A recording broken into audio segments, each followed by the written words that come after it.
একদিন ভগবান বুদ্ধ তার শিষ্যদের নিয়ে দূরে কোথাও যাচ্ছিলেন।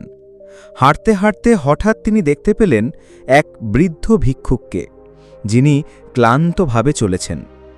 ভিক্ষুকটির কাঁধে একটি পুরনো ঝোলা ঝুলছিল, যাতে ছিল কিছু পুরনো বাসন, কাপড় আর কিছু অপ্রয়োজনীয় সামগ্রী।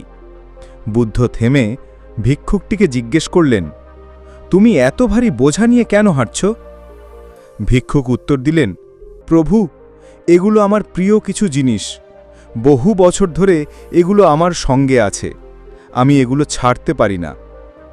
বুদ্ধ মৃদু হেসে শিষ্যদের দিকে তাকিয়ে বললেন, তোমরা দেখছ, মানুষ ভাবে সে জিনিসগুলোকে বহন করছে, অথচ বাস্তবে সেই জিনিসগুলোই তাকে টেনে ধরে রাখে।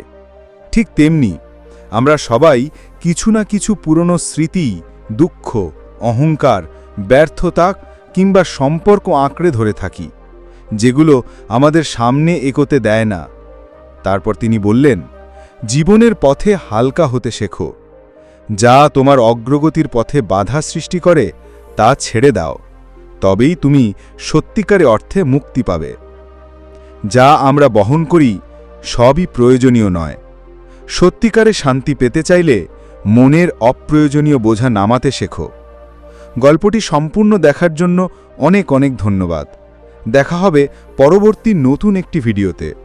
ভালো থাকুন, সুস্থ থাকুন। নমস্কার।